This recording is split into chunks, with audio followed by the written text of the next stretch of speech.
सुंदर से गांव में एक बड़ा सा पुराना घर था। उस घर में हरिराम जी का परिवार रहता था। हरिराम जी एक ईमानदार और मेहनती इंसान थे। उन्होंने अपनी पूरी जिंदगी मेहनत करके अपने दोनों बेटों को बड़ा किया था। उनके दो बेटे थे, बड़ा बेटा राघव और छोटा बेटा अर्जुन।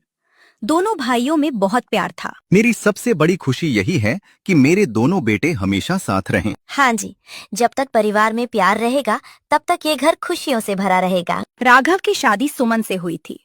सुमन एक अमीर परिवार से आई थी।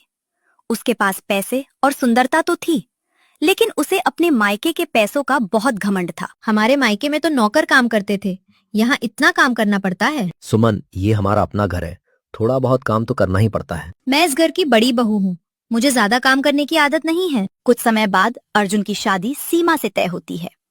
सीमा एक गरीब परिवार की लड़की थी, लेकिन उसके संस्कार बहुत अच्छे थे। बेटा अर्जुन, हमें बहू ऐसी चाहिए जो रिश्तों को संभाले। पिताजी, सीमा बहुत अच्छी लड़की है, वो सबका सम्मान करती है। सीमा जब पहली बार घर में कदम रखती है तो उसके मन में सिर्फ एक सपना था, इस घर को अपना बनाना।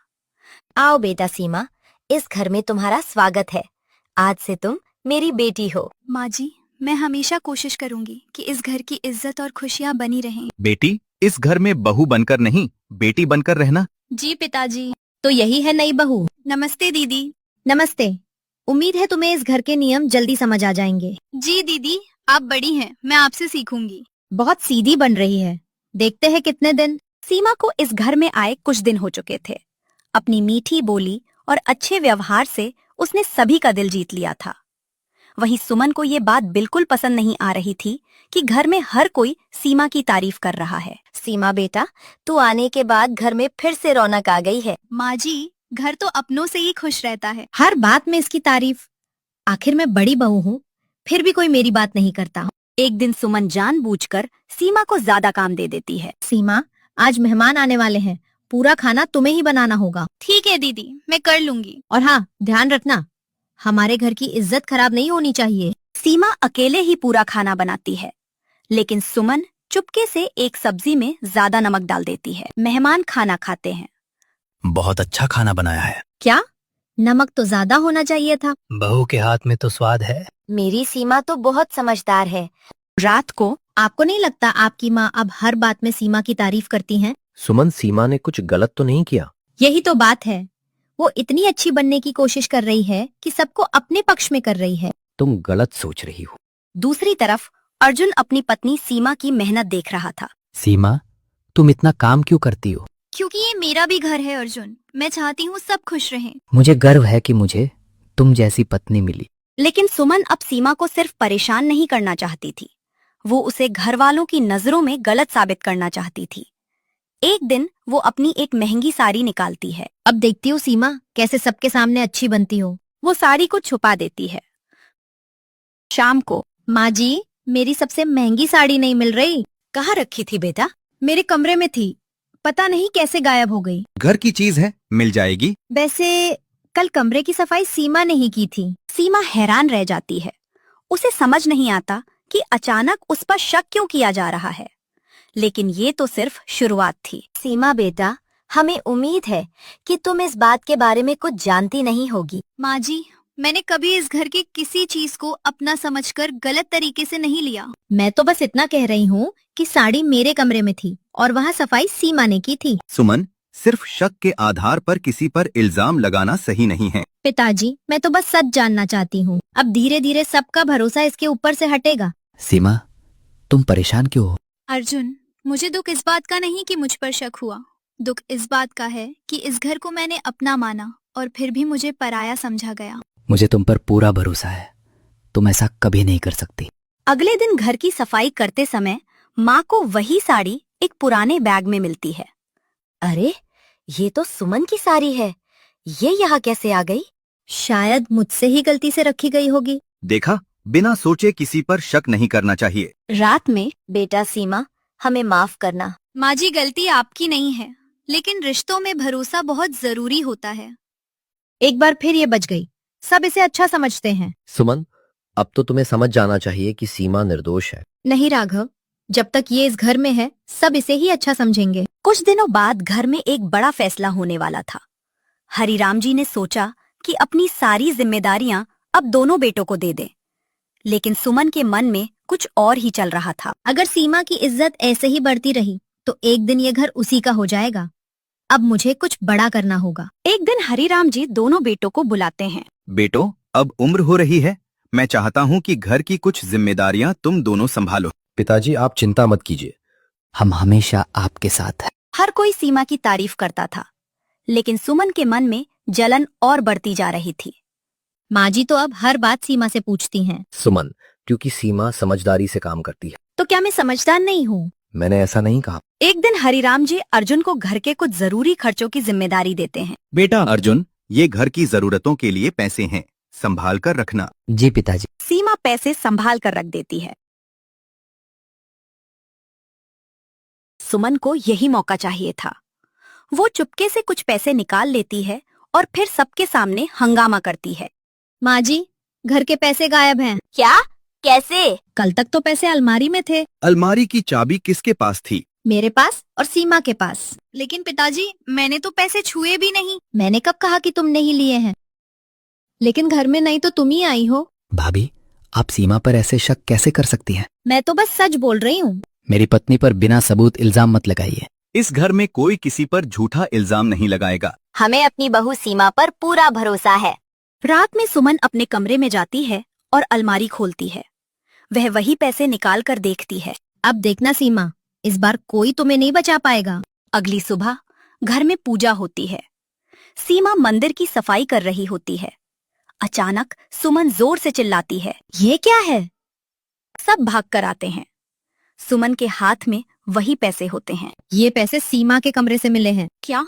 मेरे कमरे से? नहीं, मेरी सीमा ऐसा नहीं कर सकती। माँ जी, मैं भी यही चाहती हूँ कि सीमा निर्दोष हो, लेकिन पैसे इसके कमरे से मिले हैं। पिताजी, मैंने ये पैसे नहीं लिए। मैं जानती हूँ कि सबूत मेरे खिलाफ है, लेकिन मेरा दिल साफ है। बेटा, हम सच जानना चाहते हैं। मैंने इस घर को हमेशा अपना घर माना है। मैं ऐसा काम कैसे कर सकती हूँ जिससे इस घर की इज्जत खराब हो? सीमा, अगर तुमने गलती की है तो मान लो। झूठ बोलकर रिश्ते मत खराब करो। भाभी, मेरी पत्नी को दोष देने से पहले सोचिए। अर्जुन, मैं तो सच बता रही हूँ। मुझे समझ नहीं आ रहा किसकी बात सही है। बिना पूरी सच्चाई जाने फैसला लेना गलत होगा। सुमन जानती थी कि अगर आज सीमा घर में रही तो उसकी चाल कभी सफल नहीं होगी। वह हरिराम जी के पास जाती है। पिताजी, मैं नहीं चाहती कि घर में रोज झगड़ा हो। अगर सीमा को अपनी गलती का एहसास नहीं है तो शायद उसे कुछ समय के लिए मायके भेज देना चाहिए। पिताजी, अगर आपको लगता है कि मेरे रहने से घर में परेशानी हो रही है तो मैं चली जाऊंगी। नहीं बेटा, तू कहीं नहीं जाएगी। माँ जी, मैंने हमेशा इस घर को जोड़ने की कोशिश की है। मैं नहीं चाहती कि मेरी वजह से परिवार टूटे। अगर सीमा जाएगी तो मैं भी उसके साथ जाऊंगा। अर्जुन, पिताजी, पत्नी का साथ देना मेरा कर्तव्य है। अगली सुबह सीमा अपने सामान की छोटी सी गठरी बांधती है। वो पूरे घर को आखिरी बार देखती है। जिस घर को अपना समझा, आज उसी घर से जा रही हूँ, लेकिन मैं किसी से नफरत नहीं करूंगी। बेटा सीमा, मुझे माफ कर देना।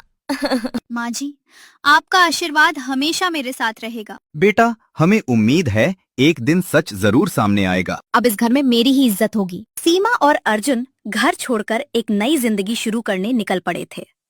उनके पास ज्यादा पैसे नहीं थे, लेकिन उनके पास एक दूसरे का साथ था। घर छोड़ने के बाद सीमा और अर्जुन एक छोटे से शहर में आ जाते हैं। उनके पास रहने के लिए छोटा सा कमरा था और जिंदगी फिर से शुरू करनी थी।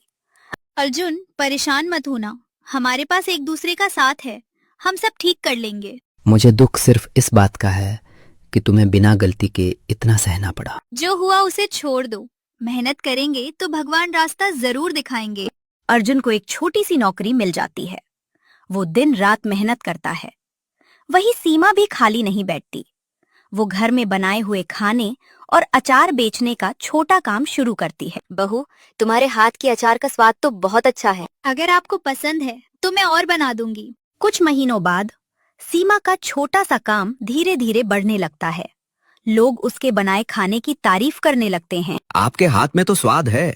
हम हर महीने आपसे सामान लेंगे। धन्यवाद। आपका भरोसा ही मेरी ताकत है। रात को सीमा, मुझे तुम पर गर्व है। जिस इंसान को सबने कमजोर समझा, उसने अपनी मेहनत से सबको गलत साबित कर दिया। मैंने बस अपना कर्म किया है अर्जुन। दूसरी तरफ सुमन अब खुश थी कि सीमा घर से चली गई, लेकिन धीरे धीरे घर की जिम्मेदारियां उसके ऊपर आने लगी। हर काम के लिए मुझे ही क्यों बुलाते हैं? बड़ी बहू, घर तो मिलकर ही चलता है। पहले सीमा कर लेती थी, अब सब मुझसे उम्मीद रखते हैं। कुछ समय बाद राघव के व्यापार में नुकसान होने लगता है।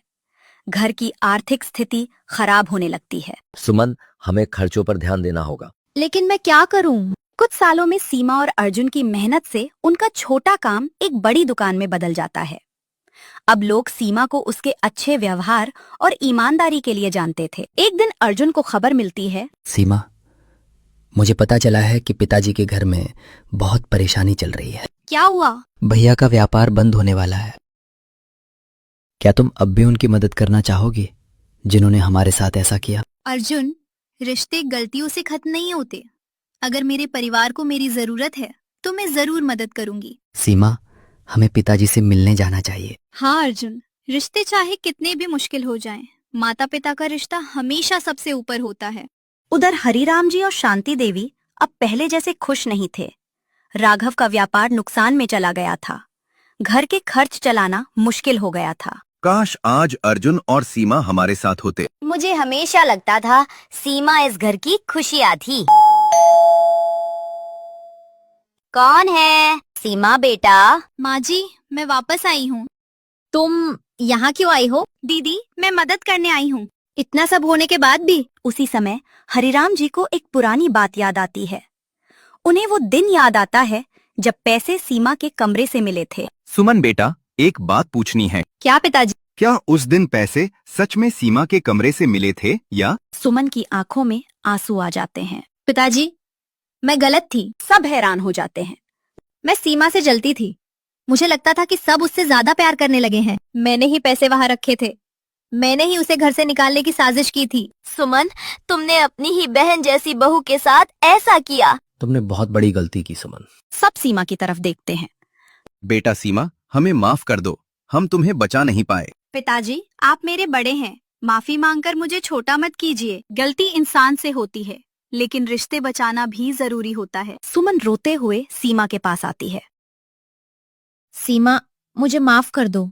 मैंने तुम्हारे साथ बहुत गलत किया। दीदी, मैं उस दिन भी आपको अपनी बड़ी बहन मानती थी और आज भी मानती हूँ। सुमन को अपनी गलती का एहसास हो चुका था। आज मेरा घर फिर से पूरा लग रहा है। परिवार की असली ताकत प्यार और विश्वास होता है। सीमा और अर्जुन ने मेहनत से जो पहचान बनाई थी, अब वो अपने परिवार के काम आना चाहते थे। सीमा, तुम्हें इतना सब सहना पड़ा, फिर भी तुम उनकी मदद कर रही हो। अर्जुन, अगर हम भी बुराई का जवाब बुराई से देंगे तो फर्क क्या रहेगा? सीमा अपनी दुकान सीमा गृह उद्योग के साथ राघव की मदद करती है। वह उसे अपने काम में शामिल करती है। भैया, मैं मिलकर फिर से शुरुआत करनी चाहिए। सीमा, मैंने हमेशा तुम्हें गलत समझा, लेकिन तुमने आज साबित कर दिया कि तुम इस घर की सबसे बड़ी ताकत हो। सीमा, मुझे समझ आ गया कि बड़ी बहू होना सिर्फ अधिकार नहीं, जिम्मेदारी भी होती है। दीदी, घर तब अच्छा लगता है जब सभी साथ होते हैं। एक दिन हरिराम जी पूरे परिवार को बुलाते हैं। आज मुझे गर्व है कि मेरे बच्चों ने रिश्तों को पैसे से ज्यादा महत्व दिया। सीमा ने हमें सिखाया कि माफ करने वाला इंसान सबसे बड़ा होता है। जिस दिन मैंने तुम्हें घर से निकाला था, उस दिन मैंने अपने ही घर की खुशियाँ बाहर भेज दी थी। दीदी, पुरानी बातें भूल जाइए। अब हम एक नया रिश्ता बनाएंगे। रिश्ते घमंड से नहीं, प्यार और विश्वास से चलते हैं, और जो इंसान माफ करना जानता है वही सबसे बड़ा होता है।